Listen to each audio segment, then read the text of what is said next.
할렐루야. 반갑습니다. 좀 덜 반가우셔도 반갑습니다. 우리 옆 사람하고 인사하시죠. 주님의 사랑으로 사랑하고 축복합니다. 우리 좌우로 인사하시겠습니다.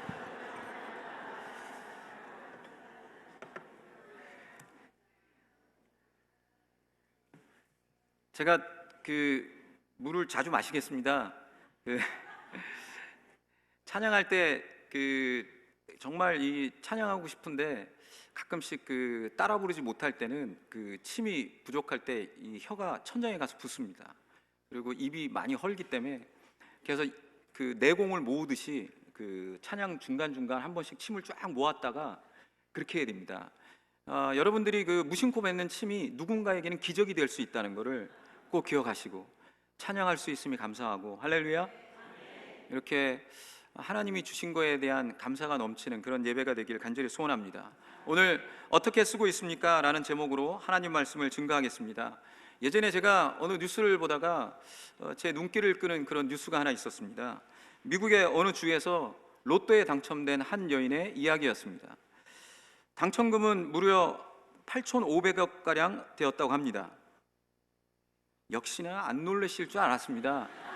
내 돈이 아니니까 몇천억인들 일부 때도 안 놀라시더라고요. 눈도 하나 깜짝 안 하시는데 8,500억이라는 당첨금을 받은 한 여인의 뉴스를 보고 아마 저뿐만 아니라 되게 모든 분들이 동일한 반응이 나올 거라고 예측이 됩니다. 동일하게 우리 입에서는 탄성이 나오겠죠. 와, 정말 엄청나게 진짜 좋겠다. 그러실 줄 알았습니다. 내 돈이 아니니 근데 어떻게 보면 저를 포함해서 다 동일한 느낌이실 거예요. 그러면서 그런 탄성과 함께 눈을 감으면 이런 상상이 떠오르지요. 만약 내가 왜 이러세요? 집에 우환 있으세요? 만약 저만 그렇습니까? 내가 당첨됐더라면 그런 생각 하시잖아요. 저는 너무 간절한 생각에 눈을 감고 상상을 해봤습니다. 만약 내가 그 돈이 있다면. 금방 눈을 떴습니다. 잠시 눈을 감고 생각만 해도 행복할 것 같습니다. 그렇습니다. 세상은 그 사람이 무엇을 갖고 있는지에 관심을 가집니다. 그 사람이 얼마나 갖고 있는지에 지대한 관심을 가집니다. 그런데 한 가지 든 생각이 있었습니다. 그런데 세상은 그런데 과연 하나님은 그러실까? 고린도전서 10장 31절을 다 같이 읽어보겠습니다. 같이 봅니다. 시작.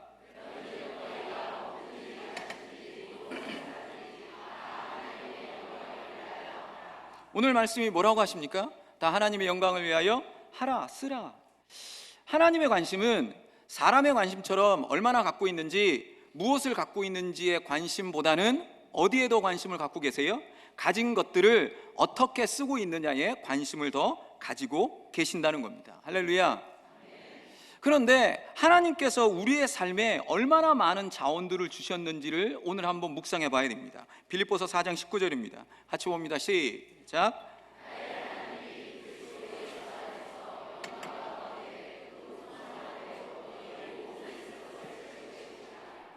풍성한 대로 주셨다고요? 안 주셨다고요? 우리 쓸 것대로 풍성하게 주셨습니다. 이 놀라운 자원들을 우리에게 채워주셨다고요. 건강이잖아요. 침 나오시잖아요. 우리에게 건강 주시고 물질 주시고 자원들을 우리에게 풍성하게 쓸 대로 주셨다는 것, 우리가 이걸 잊지 말아야 됩니다. 그런데 하나님께서는 그것들을 왜 주셨는지 우리는 물어봐야 됩니다. 그리고 그 주신 자원들을 어떻게 쓰기를 원하시는지를 우리는 물어봐야 됩니다. 고린도서 10장 31절에 어떻게 쓰라고요? 다 하나님의 영광을 위하여 쓰라 아닙니까?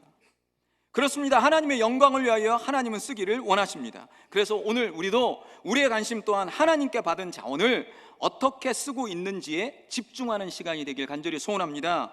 오늘 저와 여러분이 하나님의 말씀을 통해 스스로에게 던져야 할 질문입니다. 옆 사람한테 물어봅시다. 받은 자원을 어떻게 쓰고 계십니까?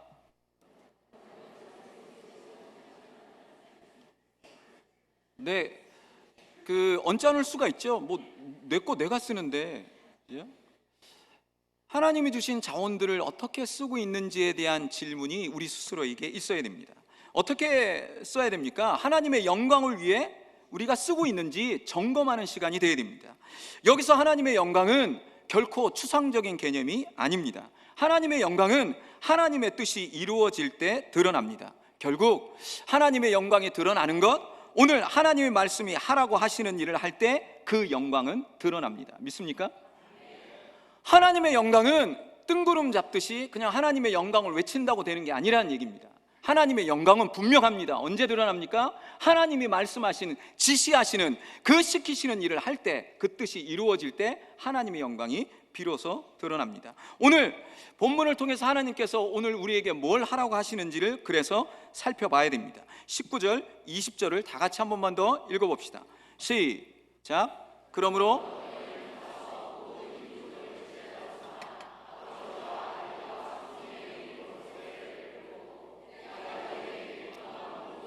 가르쳐 지키게 하라. 볼지어다 내가 세상 끝날까지 너희와 항상 함께 있으리라 하시니라. 할렐루야. 오늘 여기서 제자 삼으라가 오늘 이 본문의 주동사이자 명령동사입니다. 제자 삼으라고 하시는 겁니다. 제자 삼기 위해서 나머지 것들이 수단과 방법으로 동원되는 겁니다. 제자 삼기 위하여 가라 합니다. 가깝거나 멀거나. 제자 삼기 위하여 세례 주라는 겁니다. 계속해서요. 제자 삼기 위하여 가르치라는 겁니다. 언제까지요? 가르친 대로 지켜 살 때까지. 이 뜻을 이루기 위하여 우리는 우리의 자원들을 써야 된다는 겁니다. 할렐루야. 죄와 싸워 거룩함으로 나아가는 우리의 신앙생활의 궁극적인 목표 또한 구속운동을 이루고자 하는 이 핵심적인 이 모든 일들이 어디로 연관이 돼요? 제자 삼는 일과 연관이 된다는 사실을 우리는 기억해야 됩니다. 왜 그렇습니까? 그때 하나님의 영광이 드러나기 때문입니다. 그러므로 우리는 우리의 자원을 제자 삼는 일에 써야 됩니다. 할렐루야. 제자 삼기 위해 가는 데 써야 됩니다. 제자 삼기 위해 세례 주는 데 써야 됩니다. 제자 삼기 위해 가르치는 일에 써야 됩니다. 제자의 삶을 지켜 행하는 일에 우리는 써야 됩니다. 이 일이 너무나 중대한 일이기 때문입니다. 왜 중대한 일입니까? 이 제자 삼는 일은 단순히 선택받은 택자들을 구원시켜 회심시켜서 구원에 이르는 데 그치지 않기 때문에 그렇습니다. 제자 삼는 일은 반드시 제자로 살게 될 때 예배가 회복되고 삶이 회복되는 신앙의 첫걸음이기 때문입니다. 사랑하는 성도 여러분, 이 제자 삼는 일이 얼마나 중요한지 모릅니다. 이 제자 삼는 일을 통하여 뭐가 회복된다고요? 예배가 회복됩니다. 할렐루야. 삶이 회복됩니다. 할렐루야. 제가 필리핀에서 사역하면서 속에서 화가 날 때가 뭐냐면 예배에 질서가 없어요. 예배가 질서가 없는 이유가 뭐예요? 제자 아니란 얘기지요. 하나님 말씀이 지시하는 대로 그렇게 살지 않기 때문에 제자의 삶을 시작하지 않으면 예배 회복이 일어나지 않아요. 예배 회복이 뭔가 예배가 무질서예요. 왜 무질서하냐면 중심이 하나님 중심이 아니에요. 누구 중심이에요? 사람 중심이죠. 철저하게. 조금 더 정확하게 말하면 사람의 감정 중심입니다. 느낌 따라 신앙생활 하는 거지. 느낌 좋으면 좋고 기분 안 좋으면 안 좋고. 그래서 필리핀 그 예배가 1시간 반, 2시간 되는데 죄다 보면 간증합니다. 간증 몇 명 할까요? 제가 화날 정도면 많이 하겠죠. 한 10명 정도 나와서 준비 안 해요. 준비를 하는지 안 하는지 모르겠어요. 한 주 갔던 살았던 넋두리 합니다. 주머니에 한 손 주머니 넣고 그리고 또 울먹거려요. 또 찬양 또 얼마나 또 열정이 있어요. 막 울고 막 탬버린 치고 막 그럽니다. 그런데 그 찬양의 열정이, 그 감정이, 그 고조시키는 음악이 그거 열기 끝나면 다 끝나요. 한 주간 동안 그 말씀대로 지켜 사는지에 대한 것들이 내가 예배 때 그냥 질서 없이 그냥 감정에 이끌려서 하는 모든 것들이 천박한 열정이었다는 그 증거가 되고 말아요. 그러니까 제자 삼는 일이 이 예배를 회복시켜서 사랑 감정 중심에서 뭘로 이동시켜요? 하나님 중심의 예배로 해요. 할렐루야. 하나님 중심의 예배가 뭐예요? 말씀 중심이잖아요. 할렐루야. 말씀 중심의 예배가 질서가 있을 수밖에 없죠. 하나님 말씀 뭐라고 하세요? 하라, 하지 마라. 간단하잖아요. 근데 우리는 죽으라고 하라고 그러면 하기 싫잖아요. 저만 그렇습니까? 하지 마라 그러면 최선을 다해서 하고 싶잖아요. 그러니까 우리가 말씀을 가르치는 걸로 끝내면 안 되고, 가르치고 가르친 대로 사는지 확인하고 안 되면 또 가르치고. 언제까지요? 가르친 대로 살? 그때까지요. 제자 삼는 일이 될 때 사람 중심에서 하나님 중심, 말씀의 질서에 있는 예배로 회복이 된다고요. 그러면 하나님 하라 그러면 하고, 하지 마라 그러면 안 하고. 할렐루야. 그러고 나니까 삶이 회복되는 거 아니에요? 삶이 회복되는 게 뭐예요? 삶이 회복되는 게 그냥 자기가 물인지 제사인지도 몰라요. 그게 그 기준이 뭐예요? 예수님 따라다니는 것 보면 물인지 제자인지 분간이 안 돼요. 똑같아요. 따라가는 건 똑같으니까. 그런데 동기가 다르지요. 무리의 동기는 뭐예요? 오병 이후에 예수님을 찾아다녔던 그 많은 무리들한테 예수님이 요한복음 6장에서 뭐라고 그러세요? 너희가 나를 찾는 까닭은 뭐 하기 위해서예요? 떡 먹고 배부름 까닭이라. 동기가 뭐예요? 예수님 따르는 동기가 떡이잖아요. 근데 삶이 회복되면 예수님 따라가는 동기가 뭐에서 뭐로 바뀌어요? 떡에서 사랑으로 바뀌죠. 할렐루야. 난 떡 먹고 싶어가지고 또 떡 주세요. 그럼 떡만 주시면 언제까지 쫓아다니겠습니다. 그런데 언제까지가 어디서 멈추지요? 희생하라, 헌신하라. 우리 주님의 영광을 위하여 그 받은 모든 자원을 하나님의 영광을 위하여 쓰자. 제자 삼는 일에 쓰자. 그러면 헌신하기가 힘들잖아요. 때때로 고난이 오잖아요. 물질이 부족해서 아니면 상황이 따라오지 않아서 힘들 때 떡이 동기면 못 따라가지요. 힘들어서요. 그런데 사랑이 동기면 따라갑니다. 할렐루야. 어려움 와도 갑니다. 할렐루야. 아무리 어려움이 와도 불평이 아니라 사랑이 동기가 되면, 그러면 그 삶에서 예수님이 가는 그곳이라면, 아니 하나님의 영광이 드러나는 그곳이라면 제자 삼는 일에 우리의 자원을 아낌없이 드려도 아깝지가 않아요. 헌신이 행복해요. 이해가 안 가시잖아요. 그죠? 이게 힘든데, 너무 살기도 퍽퍽하고 힘든데 그게 뭐 행복할까? 그런데 저는 확신을 합니다. 저는 확신이 있습니다. 왜요? 제가 경험해 봤거든요. 세상 사랑도요, 사랑하면 사랑하는 그녀를 위해서 다 합니다. 제가 못할 것 같죠? 연애 때 다 했어요. 사랑하는 그녀를 위해서. 저 꽃 싫어하거든요. 꽃보다 음식이지요. 꽃보다 밥인데 사랑하는 그녀가 꽃을 좋아해요. 안 먹고 꽃을 사다가 갖다 바칩니다. 그러면 제가 뭐 억울했을까요? 밥 못 먹어서? 아닙니다. 정말 갖다 바치면서도 감격에 겨워서, 그 받는 그 손길이 너무 이쁘고, 그래서 그렇게 주면서도 헌신하면서 희생하면서도 사랑이 동기니까 행복하더라고요. 근데 그 사랑이 오래가지는 않지만 지금까지 똑같지는, 요거는 잘 편집을 해주셔야. 저만 그렇습니까? 아이들 키울 때 우리 아이들 어떻게 키웁니까? 내가 하나 더 먹는 것보다 우리 아이 입에 하나 들어가면 내가 조금 덜 먹어도, 근데 덜 먹을 때 고통스럽잖아요. 나도 먹고 싶은데. 근데 우리 아이 입에 들어가는 거 보고 이쁘잖아요. 아이 키우는 게 얼마나 힘들고 고통스럽습니까? 행복하지만 않잖아요. 그런데 또 그 아이가 이쁜 짓 할 때, 그 아이를 위해서 희생하는 것들이 사랑의 동기가 되면 행복하거든요. 근데 행복한 게 저만, 아니 여러분만 그런 게 아니라 제 가까이 있는 우리 큰애 보고 정말 저는 확신을 느낍니다. 경환이요, 결혼했습니다. 못할 줄 아셨죠? 다들 그러실 줄 알았습니다. 반토막이라 뭐 볼품도 없고. 결혼했어요. 결혼하기 전에 연애하는 걸 제가 다 지켜봤더니 막내 세안이 사준 자전거도 갖다 바치고 그녀에게. 그녀가 어느 날 자전거를 타고 싶다 그러니까 그냥 갖다 바쳐요. 그것까지는 그냥 괜찮아요. 이제 결혼했어요. 이제 조금 뭐 좀 나아질 줄 알았어요.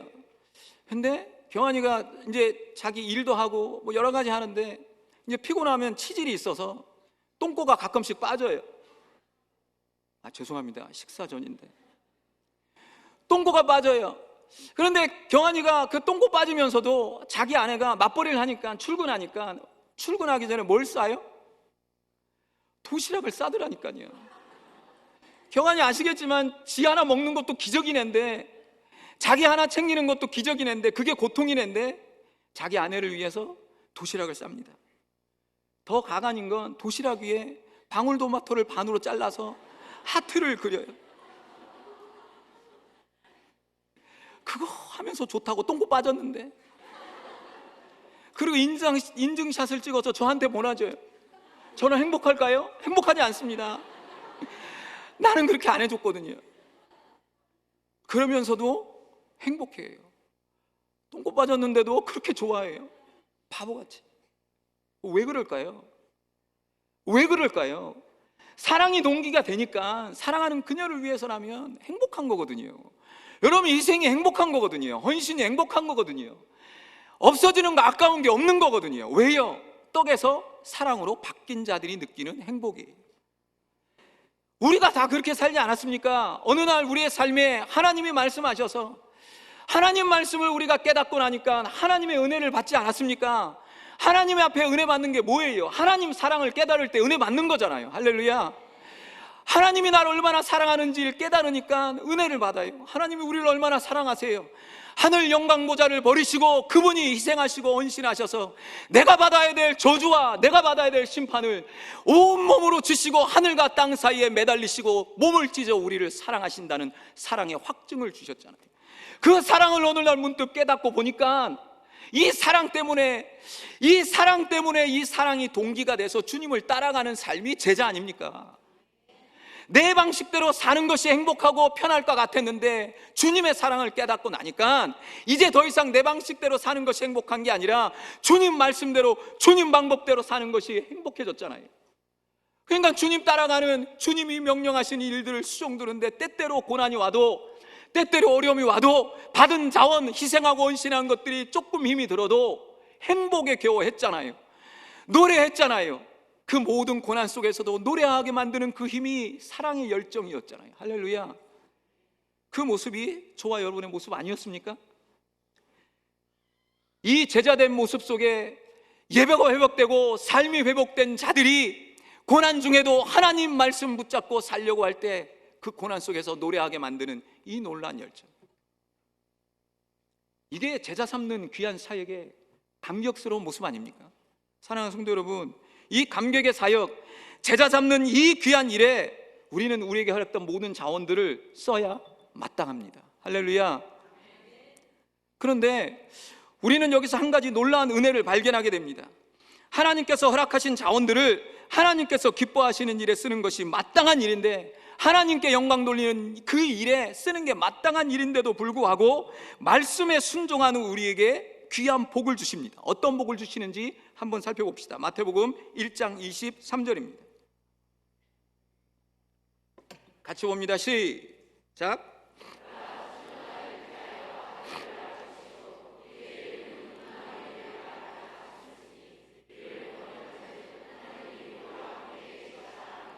놀랍게도 마태복음의 끝도 이렇게 마칩니다. 마태복음 28장 20절입니다. 같이 봅니다. 시작.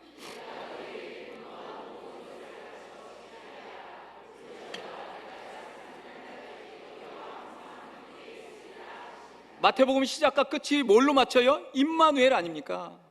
제자이면서 동시에 제자 삼는 이 귀한 일에, 하나님의 영광을 드러내는 귀한 일에 하나님이 시키시는 대로 제자 삼는 꽂아 몸부림치는 그들과 함께 누가 함께 하신다고요?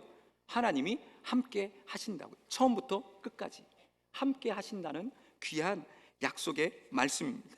이것이 우리에게는 얼마나 큰 위로가, 얼마나 큰 복이 됩니까? 그러니 뭐예요? 이 제자 삼는 일, 가치가 있는 일입니다. 귀한 일입니다. 이 일에 우리에게 하나님이 허락하신 자원들을 쓸 수 있는 기쁨이 우리에게 넘치기를 주님의 이름으로 축원합니다. 마땅한 일인데도 불구하고 이와 같이 하는 자들에게 하나님께서 함께 하시겠다고 약속까지 하셨으니 더할 나위가 없습니다. 제가 필리핀에서 사역을 하면서 정말 때때로 어려운 일도 많이 만나고 하지만 늘 하나님 앞에서 이 약속의 말씀 붙들면 힘이 납니다. 왜냐하면 제자 삼는 이 일이 얼마나 귀한 일이냐면, 가르치고 또 가르친 자들이 또 제자 삼는 그 일에 쓰여질 수 있기 때문에 그렇습니다. 선교센터에서 바른 신학을 가르치고 그들을 제자 삼아서, 언제 어떻게 가르쳐요? 그들이 그렇게 살 때까지 끊임없이 가르치는 그 일을 통해서 제자가 세워지고, 제자가 세워집니다. 그리고 그 제자가 또 다른 제자들을 세워나가는, 그래서 그들이 예배가 회복되고 삶이 회복되는 걸 본다는 그 기쁨은 말할 수가 없습니다. 그러니 이 일에 하나님 앞에서 쓰임받는 그 자체가 감동입니다. 그런데 이런 일을 하는데 마땅한데도 불구하고 하나님께서 우리에게 귀한 은혜와 복을 주신다는 건 어떻게 형용할 길이 없는 하나님의 놀라운 은혜입니다. 우리를 끔찍이도 사랑하시는 하나님께서 함께 하십니다. 할렐루야. 우리를 사랑하시는 그분이 우리와 함께 하시는 이유는 단 한 가지입니다.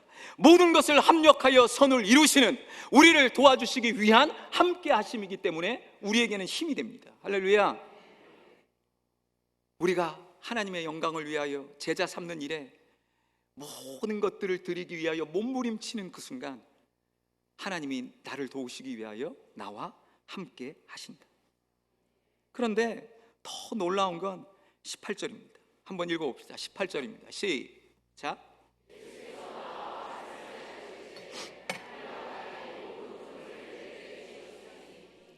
여기 보면 어떤 권세예요? 하늘과 땅의 모든 권세를 주셨다. 여러분, 이쯤 되면 게임 끝나는 겁니다. 모든 권세를 갖고 계신 그분이 나와 함께 하신다. 그러니까 한다면 하시는 하나님이, 못하실 것이 없는 하나님이, 무에서 유를 창조하시는 하나님께서 하나님의 영광을 위하여 제자 삼는 이 귀하고 가치 있는 일에 우리에게 주어진 자원들을 힘있게 쓰기 위하여 몸부림칠 때 그 모든 순간을 책임지시겠다는 하나님의 강력한 약속의 선언입니다. 할렐루야. 그러면 할 수 있잖아요. 그러면 감당해야 되잖아요. 완전하게 책임지실 수 있는 권세를 갖고 계신 그분이 완전하게 끝까지 책임지시겠다고 오늘 우리에게 약속을 하십니다. 저는 그래서 힘들 때마다 이 약속의 말씀 붙들고 나아갑니다. 지퍼니에 그 좁은 데 앉아서 그 매연 속에 숨쉬기 힘들 때 2번에 한 번씩은 안 쉬어가면서 마라나타 신앙으로 주님 어서 오시옵소서 할 정도의 그런 속에서 이 약속의 말씀 붙들면 가능해요. 나아갈 수 있어요. 하나님이 지금 나와 함께 하시는데 이런 어려움, 이런 고난 정도야 하나님이 함께 하시면 가능하다, 할 수 있다. 어떤 고난과 어떤 어려움 속에서도 하나님이 모든 권세를 가지신 그분이 돕기 위하여 나와 지금 함께 하신다. 그러면 게임 끝나는 거지요. 그러면 우리가 제자인데 사랑의 동기로 주님 따라가는 그 일이 행복할 수밖에 없지요. 이런 행복한 이 제자 삼는 일에 동참하시는 저와 여러분이 되시기를 주님의 이름으로 간절히 소원합니다. 칼도나에 은혜와 평강교회가 있습니다. 근데 렌트해서 주택에서 예배를 드리는데 집주인이 하루는 와서 나가라고 그럽니다. 근데 그 이유도 뭐 단순해요. 살래, 그래서 몇 년 전에 살래 그래서 터무니없는 가격을 제시해서 안 산다 그랬더니 그러면 나가라 그러더라고요. 말미를 많이 주지도 않아요. 뭐 한 3주 주고 나가라, 말도 안 되는 거지요. 근데 어떻게 해요? 외국인이 힘이 없잖아요. 근데 할 수가 없는 그 처지에 그 사찰 집사님 한 분 계신데 자기가 살고 있는 집, 전기도 없어요, 물도 없어요. 그냥 벽돌로 그냥 세워진 그 집을 예배당으로 쓰시면 쓰시라고 그렇게 드렸어요. 근데 땅은 안타깝게도 집은 자기 건데 물려받은 건데 땅은 주인이 따로 있어요. 20평이 될까 말까예요. 근데 지금 당장 예배드릴 공간이 없으니 그러면 거기다 리모델링이라고 해서 예배할 수 있는 그 넓은 장소에서 가정집 그 좁은 데서가 아니라 그렇게 예배할 수 있으면 얼마나 좋을까, 그런 생각을 하며 기도하며, 그리고 선교센터를 또 세워서 제자들을 계속 양성하는 그 귀한 일을 하는데 우리가 집중하면 얼마나 좋을까, 그러면서 기도하면서 달려왔습니다. 다행히 이제 10월 달에 또 팀이 와서 그 일들을 이제 수행하기 위하여 함께 기도하는 중에 있습니다. 계획을 짜고 우리 이창준 집사님 얼마나 이 노력을 하시는지 몰라요. 머리가 더 빠지신 것 같아요. 몸이 한 3개 정도 돼야 되는데 여기 갔다 어느 날은 다른 나라 가 계신데, 근데 그 일들을 추진하는데 마음이 짠하죠. 제자 삼는 일에 우리가 우리의 자원들을 쓸 수 있어야 되는데, 제가 정말 기도하는 마음으로 감히 이 자리에 서서 제안을 하나 드리려고 합니다. 혹시 여러분 샘치기 놀이라고 들어보셨습니까? 제가 유일하게 TV는 잘 안 보는데 최근에 그 보내준 짤, 도깨비 짤 하나 보고 재밌더라고요, 드라마가. 그래서 그거 하나 잠깐 보고, 또 하나는 대화의 희열이라고 그 프로그램이 유익하길래 봤는데 어느 편인가 조수미 씨가 출연하는 편이 있었어요. 조수미 씨가 그 얘기를 하더라고요. 어렸을 때 집이 가난했는데 근데 크리스마스가 다가오는데 트리가 없대요. 근데 엄마가 자기를 앉혀놓고 이렇게 얘기를 하더래요. 이런 놀이를 한번 해보자. 셈치기 놀이인데 크리스마스 트리가 있는 셈 치고 그렇게 우리 캐롤을 부르면 어떨까? 그러고 하니까 또 있는 것 같더래요. 생일에 다가왔는데 케이크 살 돈은 없고 케이크를 못 샀는데 그럼 어떡할까 했더니 케이크 있는 셈 치고 그렇게 촛불 불고 그러면 어떨까? 근데 또 그렇게 하니까 또 되더래요. 그 얘기를 듣는데 저는 그 생각이 들더라고요. 우리 신앙인들은 하나님이 자원을 풍성하게 너무 많이 주셨잖아요. 그러니까 우리는 뭐 있는 셈 치고, 우리는 원래 있으니까 있는 셈 치고가 아니라 없는 셈 치고 하면 어떨까? 그래서 셈치기 운동을 감히 제안을 드립니다. 운동, 복잡한 운동이 아닙니다. 제가 목요일 날 새벽에 도착했는데 한국이라는 데가 얼마나 좋으냐면 24시간 국밥, 콩나물 국밥 하는 데가 있어서 최동교 집사님이 콩나물 국밥 사주셨는데 저는 기적을 맛봤습니다. 그 국물이 얼마나 맛있는지. 4,500원. 필리핀은 뭐 그렇진 못한 데거든요.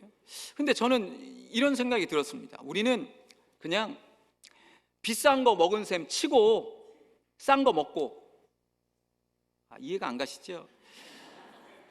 커피 드실 때 스타벅스 커피 마신 셈 치고 자판기 커피 먹으면 스타벅스 얼마죠?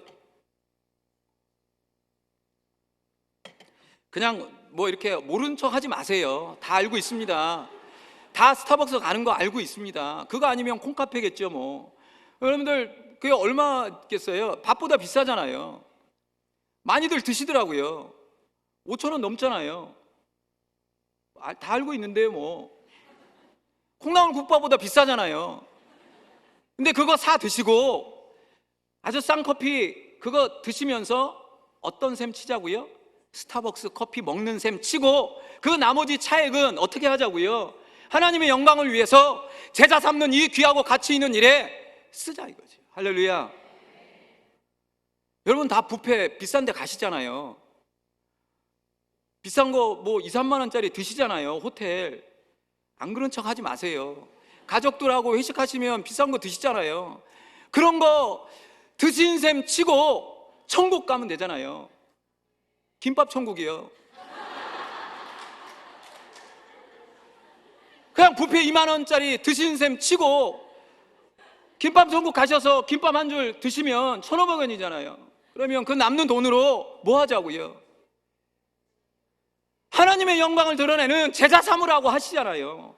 제자 삼는 일이 예배 회복이고 삶이 회복되고 그냥 구원받고 그냥 세워놓는 게 아니라 그들이 그렇게 살도록 필리핀 그 민족이 제자들이 또 제자를 양성해서 우리처럼 거룩하게 하나님의 영광을 드러내는 그 나라로 세워질 때까지 그런 일에 우리의 자원을 우리 너무 많이 받았잖아요. 먹음셈 치자는 거지요. 여러분들 지금 입고 계신 거 명품인지 다 알고 있거든요. 그러니까 명품 산 셈 치고 시장 가서 하나 사시고 그리고 나는 명품을 걸쳤다라고 셈 치고 그리고 뭐예요? 나머지 그 잉여 에너지를 하나님의 영광을 돌리는 제자 삼는 일에 쓰면 안 될까요? 자원을 우리에게 주신 자원을 올바르게 쓸 수 있는 저와 여러분이 되시길 간절히 소원합니다. 저도 해봤거든요. 되더라고요. 제가 이제 사역하러 다니면 정말 기간지 때문에 힘이 들 때 가끔씩은 그랩을 타고 싶은 그런 마음이 막 생겨요. 욕구가. 근데 택시나 그랩 비싸죠. 지푼이 싸거든요. 300원이면 되니까. 근데 마리사 남편인 마빈이 핸드폰이 없어요. 어떨 땐 연락이 안 돼서 참 힘이 들 때가 많아요. 그래서 몸은 그랩을 타라고 소리를 치고 아우성을 치는데 그런 생각이 들더라고요. 그러면 그랩 탄 셈 치고 지푼이 타자. 2번 타니까요. 중국 짝퉁 핸드폰 2만 원짜리 하나 사줄 수 있더라고요. 되게 좋아요. 연락이 되고. 작은 거부터 하면 안 될까요? 여러분이 할 수 있는 셈치기 운동 중에 가장 작은 것부터 하면 안 될까요? 그래서 그 정말 소망 없는 그 땅에, 예배도 질서가 없고 삶도 질서가 없는 그 땅에 질서를 좀 세우면 안 될까요? 한 명, 두 명 제자가 세워질 때, 하나님 영광 드러날 때,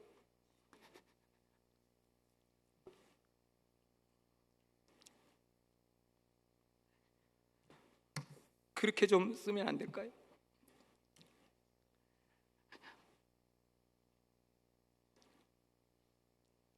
죄송합니다. 셈치기 운동 좀 동참하시면 안 될까요? 이 약속 붙들고 하나님 영광을 위하여 제자 삼는 이 귀하고 복된 일에 우리에게 주신 이 놀라운 자원들을 하나님 앞에 드리고 쓸 때, 우리는 하나님의 사랑을 알기에, 제자이기에 그 사랑의 동기로 하나님의 영광을 위하여 달려갈 때 우리는 행복할 겁니다.